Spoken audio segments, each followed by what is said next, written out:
Камьяле, доктору исторических наук. Подготовиться Кангарову Денису Георгиевичу.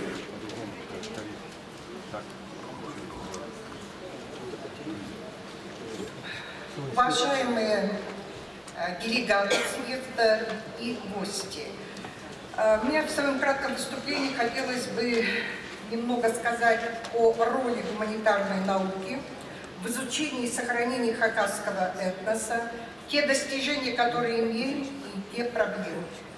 Прежде всего хочу сказать, что с момента создания нашего института 1944 года до настоящего времени наш институт работает по основным фундаментальным гуманитарным исследованиям.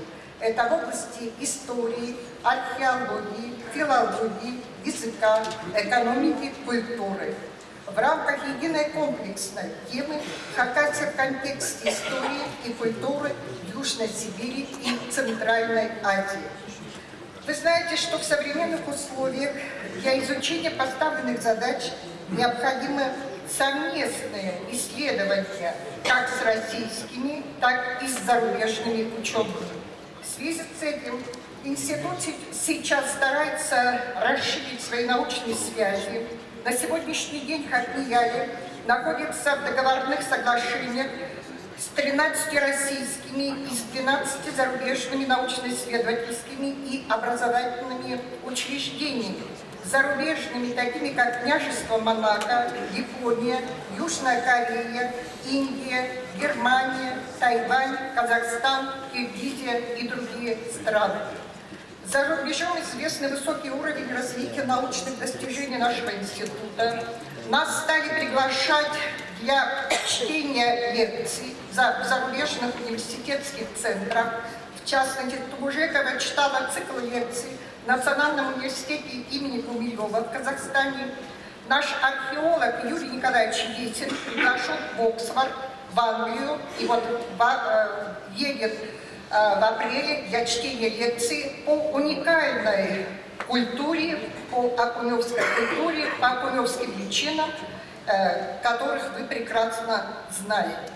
Я хочу сказать, что расширяется практика приема на стажировки зарубежных исследователей под руководством ученых Камьяле. Только за последние 2 года прошли стажировки длительностью от 1 месяца до года 7 исследователей, в том числе 5 зарубежных. Следует отметить улучшение материально-технической базы института, растет заработная плата научных сотрудников, растет доля молодых ученых в нашем институте. Пришли молодые талантливые ученые. И мне бы хотелось поблагодарить именно правительство Республики Хакасия во главе с Виктором Михайловичем Зиминым, нашего куратора Ирину Геннадьевну и министра образования и науки Галину Александровну Салапу, которому уделяют внимание именно наукам. Особое место в научных исследованиях института занимает изучение хакасского этноса. Я только перечислю, по каким проблемам мы занимаемся только изучением этноса, потому что у нас вышло достаточно много научной литературы, монографий по данным проблемам. Это, конечно, хакасский язык. Это адаптация народов Сибири в условиях современных реформ на рубеже 20-21 веков. Это хакасская семья в начале 21 года. Это межнациональные и этноконфессиональные отношения.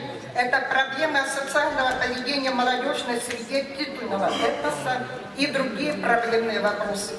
В силу короткого моего выступления и времени я бы хотела остановиться только на некоторых проблемах хакасского языка с позиции наших ученых. Я хочу сказать, что наш институт, кроме теоретических исследований, проводит практические. Это издание словарей. Здесь я не буду перечислять. Сейчас мы же завершаем работу над работой толкового словаря. И мы надеемся, что на будущий год при финансовой поддержке нашего министерства мы издадим толковый словарь. То, что касается изучения прикладных работ, оно непосредственно связано с теорией, это изучение диалектов и говоров хакасского языка. Это особенно важно для науки и для нас всех. Долгое время мы считали, что у нас исчезающим диалектом является кызыльский. Но наши исследования показали, что на таком же уровне находится и качинский язык. У нас в течение 2013-2014 года, благодаря финансовой помощи Российского гуманитарного фонда, были проведены экспедиции по изучению кызыльского диалекта, затем по изучению качинского диалекта, где мы провели исследования в Ширинском, Орджоникидзевском районе, Шарыповском районе Красноярского края по кызыльцам, где было обследовано 22 населенных пункта, и Качинцев в Алтайском, Бийском, Усть-Абаканском, Ширинском и Орджоникидзевских районах, где было обследование 16 населенных пунктов.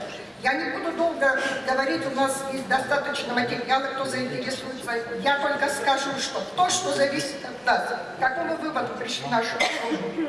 Первая тенденция – это увеличение воздействия доли русского языка, и второе – ослабевание позиций языка. Что хочу сказать, что свободным языком владеет только старшее поколение. Среднее поколение сегодня не владеет хакасским языком свободно. Значит, как правило, они не говорят дома. Среднее поколение сегодня, те, кто обучался в школах, они еще говорят на хакасском языке. Молодое поколение совершенно, это редко в таких семьях, говорят на хакасском языке. Это вот такая тенденция отмечается. И нам бы хотелось попросить, чтобы в следующем обратили внимание на грантовую поддержку субъекта по экспедициям. И буквально два слова о семье. То, что касается семьи. Здесь тоже говорили, что да, проблема кроется в семье.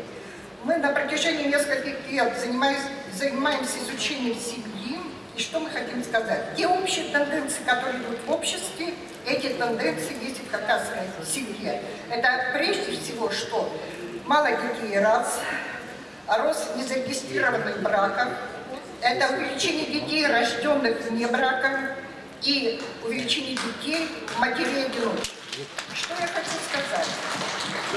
Я завершаю, да? Я хочу сказать, что мы проводим сейчас исследования по состоянию семьи в целом по районам. И здесь я бы хотела поблагодарить прежде всего глав администрации таких районов, которые откликаются на наши исследования, с которыми мы работаем комплексно, то есть совместно. Это главе Аслийского района Абрек Васильевичу Чудыгмашеву, это главе Таштыкского района Шульбаеву Василию Ивановичу и главе Алтайского района, это Владимиру Дмитриевичу Пономаренко, которые откликаются на наши просьбы и с которыми мы в контакте работаем. То, что касается в целом тех тенденций, как позитивных, так и негативных, вы все прекрасно знаете, есть и позитивные моменты.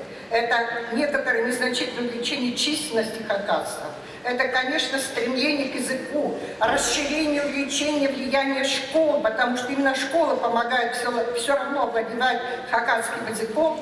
Это, конечно, главная еще проблема нравственности, которая касается нас, о чем говорит Совет старейшин.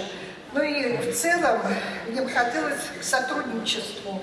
Поэтому мы сотрудничаем как с Советом старейшин. И мне бы хотелось дать высокую оценку работу Совета старейшин, потому что Совет старейшин всячески поддерживает науку, и в частности нашу институт.